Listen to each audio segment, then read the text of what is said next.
Melquisedeque, tipo de Cristo. Porque este Melquisedeque, rei de Salém, sacerdote do Deus Altíssimo, foi ao encontro de Abraão quando este voltava da matança dos reis e o abençoou. Foi para ele que Abraão separou o dízimo de tudo. Primeiramente, o nome dele significa Rei da Justiça. Depois também é Rei de Salém, ou seja, Rei da Paz.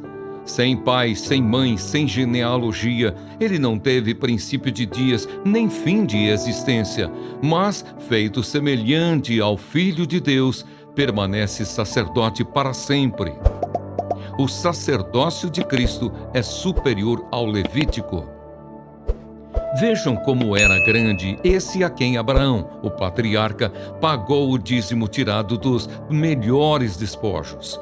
Ora, os que dentre os filhos de Levi recebem o sacerdócio têm ordem, de acordo com a lei, de recolher os dízimos do povo, ou seja, dos seus irmãos, embora estes sejam descendentes de Abraão. Entretanto, aquele cuja genealogia não se inclui entre os filhos de Levi, recebeu dízimos de Abraão e abençoou aquele que havia recebido as promessas.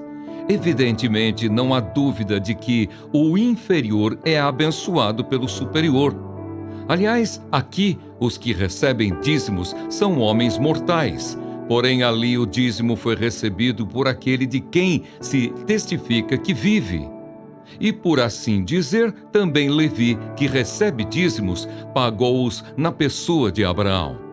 Porque Levi, por assim dizer, já estava no corpo de seu pai Abraão quando Melquisedeque foi ao encontro deste. O sacerdócio de Cristo é eterno.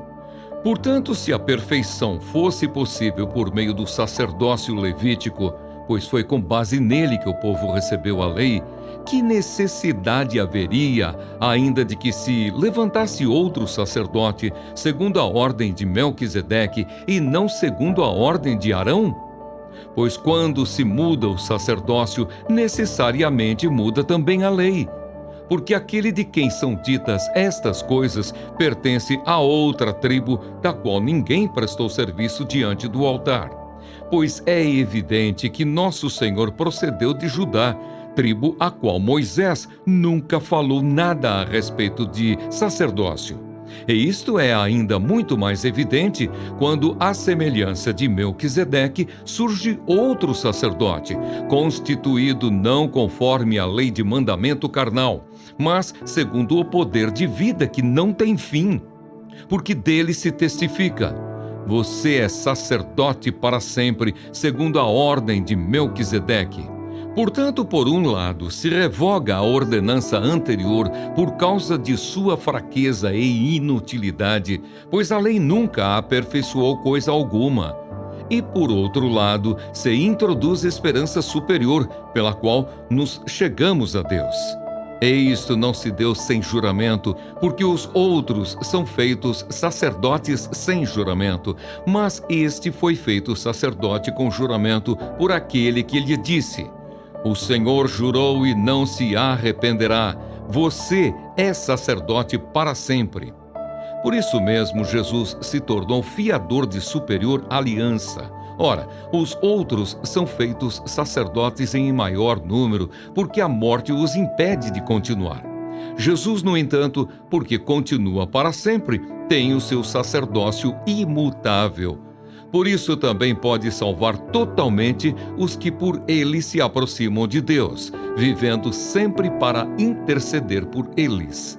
Porque nos convinha um sumo sacerdote como este, santo, inculpável, sem mácula, separado dos pecadores e exaltado acima dos céus, que não tem necessidade, como os outros sumos sacerdotes, de oferecer sacrifícios todos os dias, primeiro por seus próprios pecados, depois pelos do povo.